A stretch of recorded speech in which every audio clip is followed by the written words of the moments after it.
What is going on, family? I really wish I'd have found the neck carrier that I bought for my phone. That would have made making these videos a little easier because I could have technically been hands-free and put everything in a position that was clean and concise. But you'll get the I'm too tired to hold it in this position, so let me switch to this position option for today. Anyway, the nuts and bolts of this particular update are an area that I really never cared to touch on. And I haven't touched on until I needed to touch on because it's just not my style. It's not my way of doing things. I usually don't get met with a lot of positivity in regards to this. I don't get usually met with anything near my goals when it comes to this. So being in a perilous predicament versus a extremely difficult predicament, i.e. my health and well-being is in danger versus my vehicle is in danger. You have to understand I'm a little skeptical on how people are going to react to this and who's going to offer what.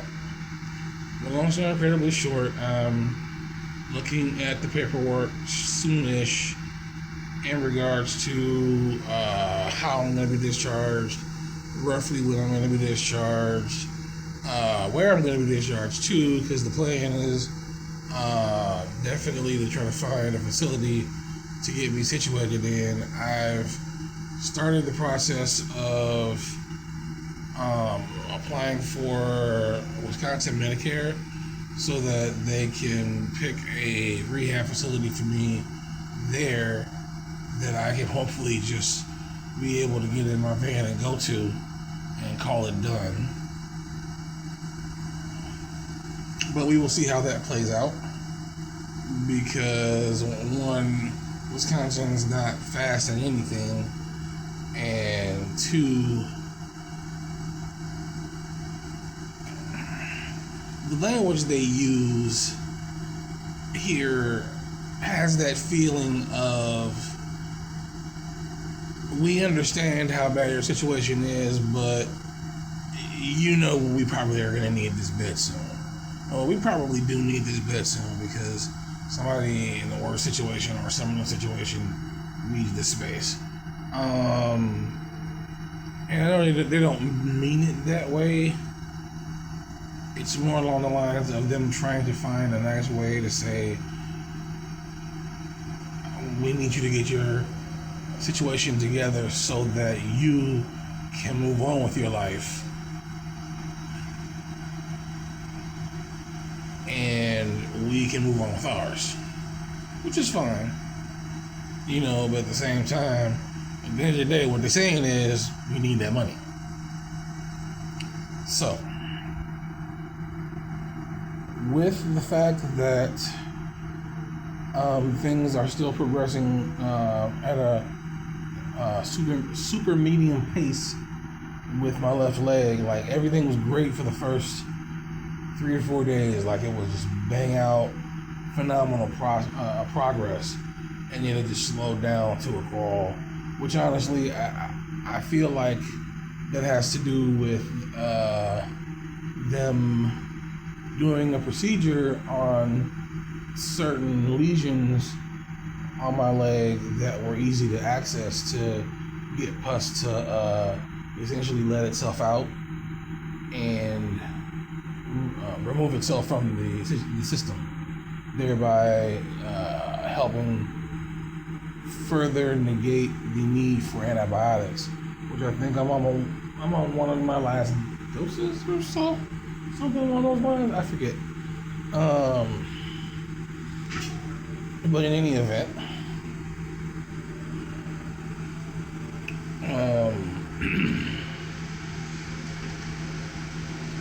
They are wrapping all of that up. I've got social workers coming and asking questions. I've got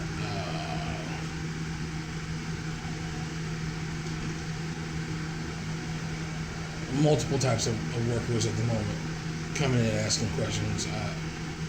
It's been a whirlwind just because the entire time I have yet to get more than 2, maybe 3 hours of solid sleep at a period in a single period.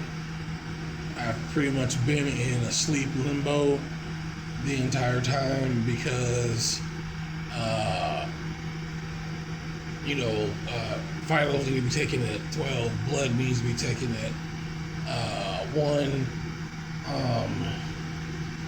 They need to change the sheets at 2:30, 3 o'clock. They need to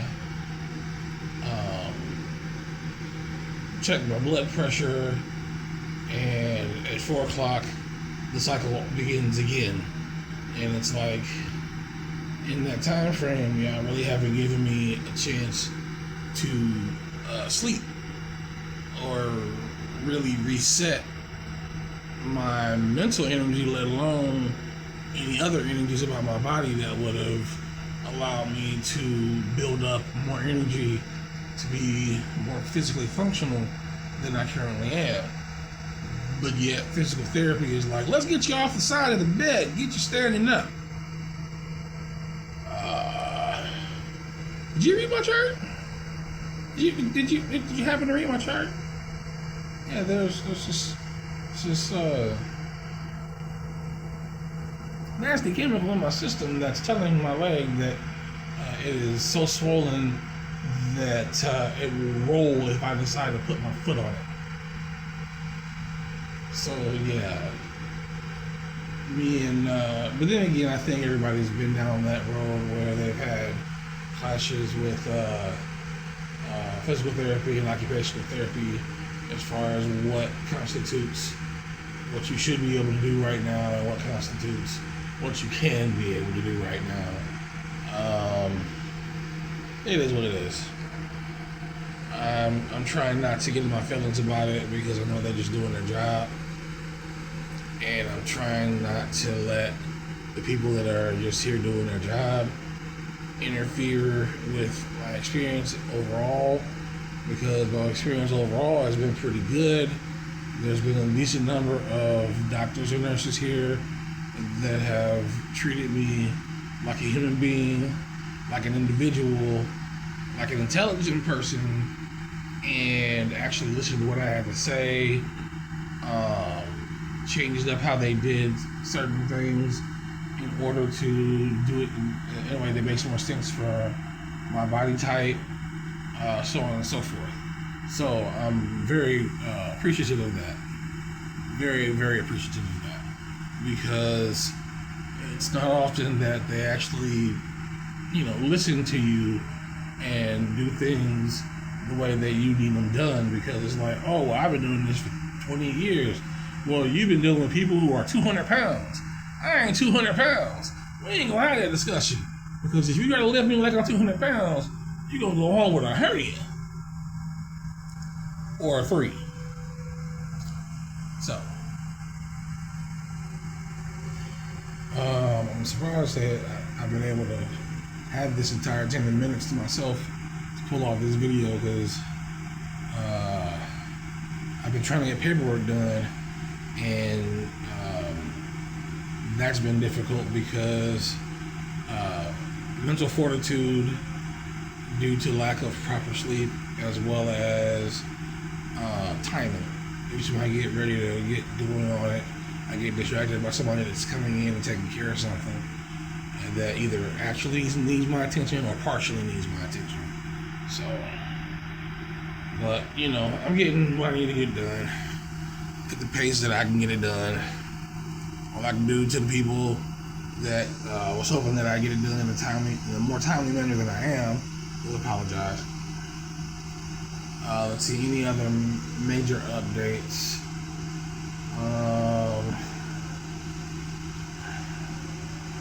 guess the swelling in my left leg is stabilized. My right leg feels practically normal again, but it still kind of sort of feels like lead. And I think that's just from the fact that I've been off of it for so long, and not really utilizing the tools that I knew that I should have brought, that I thought that I brought, but did not bring when I came into this place. Because I brought my own rehab tools with the express intention of trying to keep my strength up before we got started, and throughout the entire process. That was my hope, just because I knew that they were going to kind of sort of rush me through this. It's like something in my heart told me that there was going to be a bit of a rush through this process. And it makes sense. It's a hospital. It's a business. They got to make money. They got to keep the beds open for the people who are in such a dire need that, their lives are questionable. I don't consider, I could be wrong, but I don't consider my current situation that level of threatening. Now, I'm going to, at some point after I finish this video, probably next to my face, throw a Venmo QR code for people to be able to donate to me, whatever you can, whenever you can, however you can. If you need something other than Venmo, reach out to me directly and we can work something out. Because I do have other options. I just try to stick to Venmo because it's the easiest for me to manage on the back end. And it just makes life simpler across the board. So, yeah, per usual, like, subscribe, hit the notification bell, all of that nonsense. And I guess just keep checking in on me, because honestly, half the reason that I'm putting in the effort to make these videos is because I have so many people asking me directly how I'm doing, that it would be extremely more cumbersome to tell them on an individual basis. So this platform, this method has become a commodity just to get the word out and to let everybody know what's what. So yeah, I think I covered everything. Donate via Venmo, QR code will be on the screen. If you can't donate via Venmo, contact me directly and I'll work with you elsewise.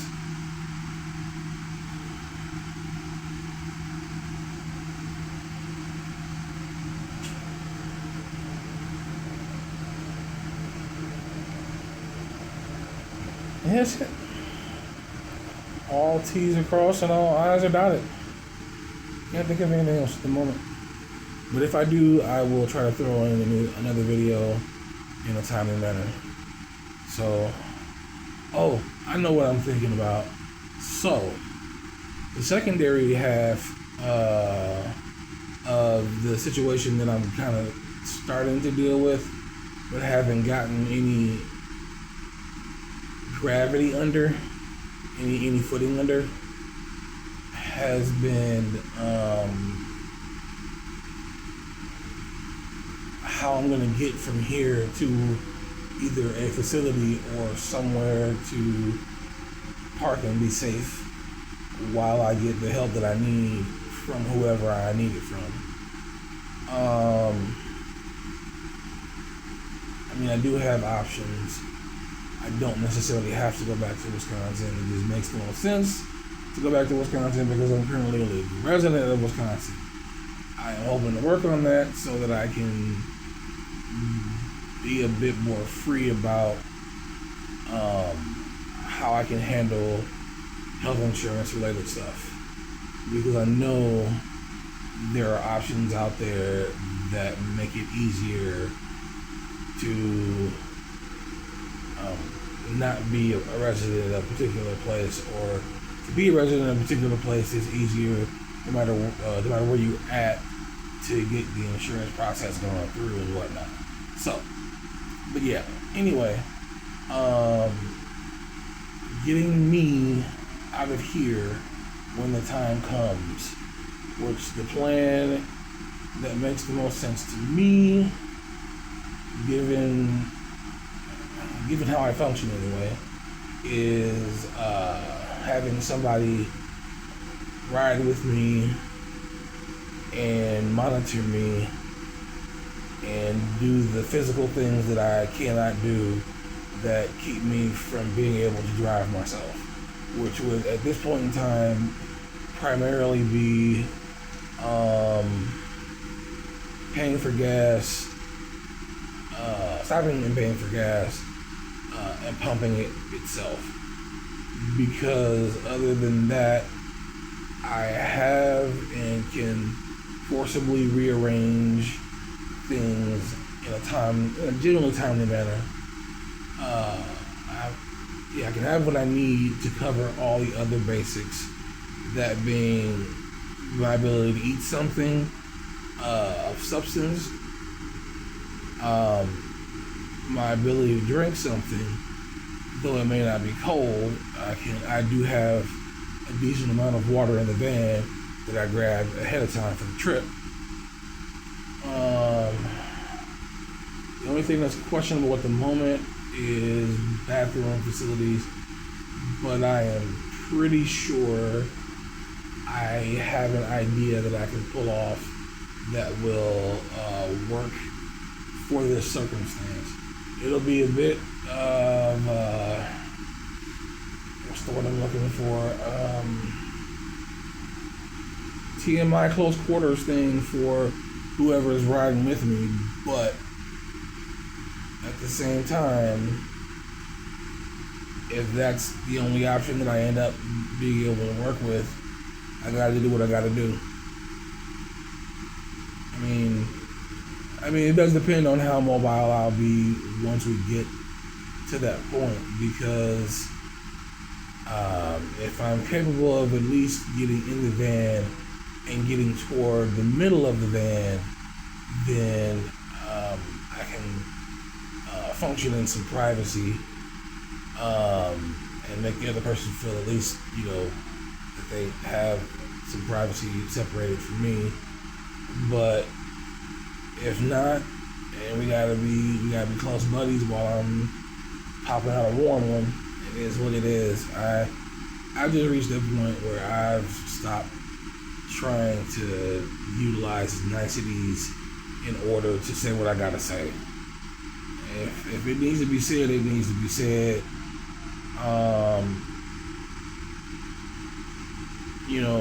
Life is what it is. Playing with words just to make things prettier doesn't really get you anywhere. It's a waste of effort unless you're doing it for the purpose of making it pretty and enjoying the prettiness that you're making. Anyway, before I get into a whole TMI spiel that's unnecessary right now, what matters is having a coherent driver and having someone that can get out and pay the energy bill so bad. That's hilarious. Pay for the gas as well as be able to pump the gas. That's all I really need at the end of the day.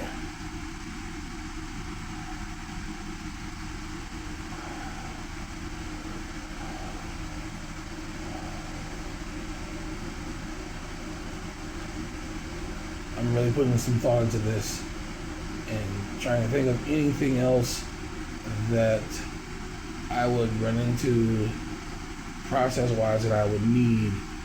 Oh, I probably would at least want to, be able to throw some McDonald's or something at them as well. Be able to feed them because they might not be willing to eat what I'm willing to eat to function for a couple of days of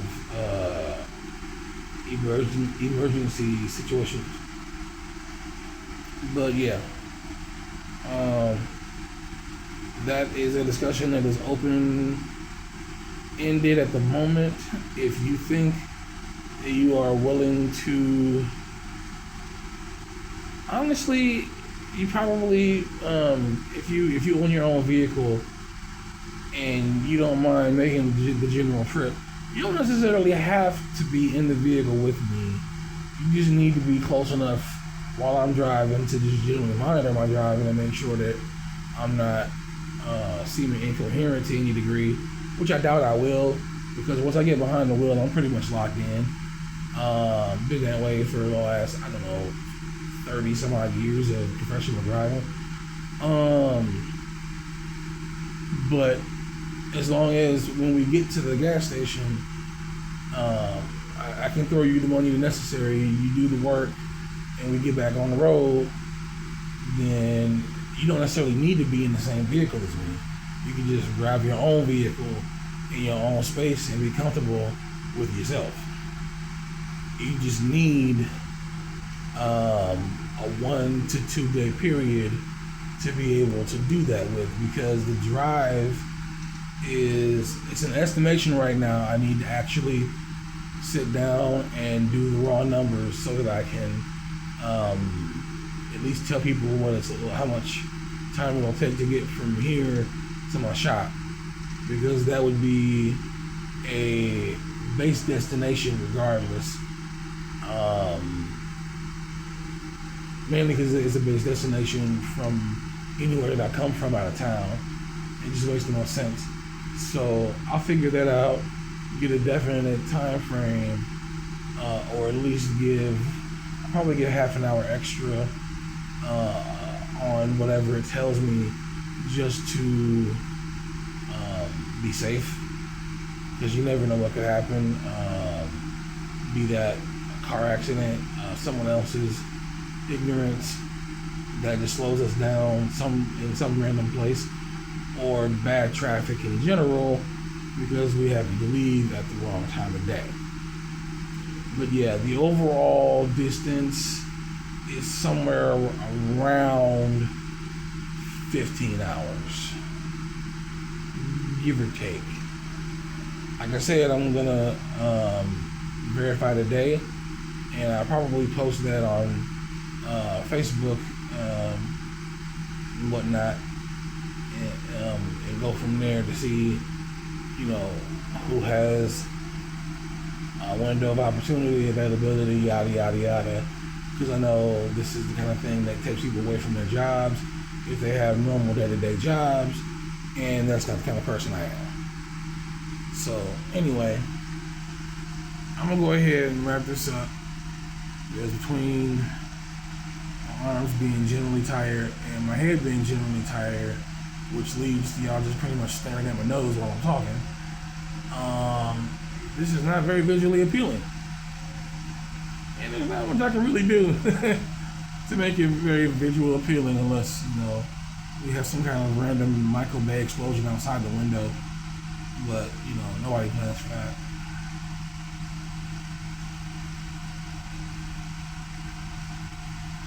Nobody plans for that. Anyway, I will talk to you guys in the next one. Thanks again.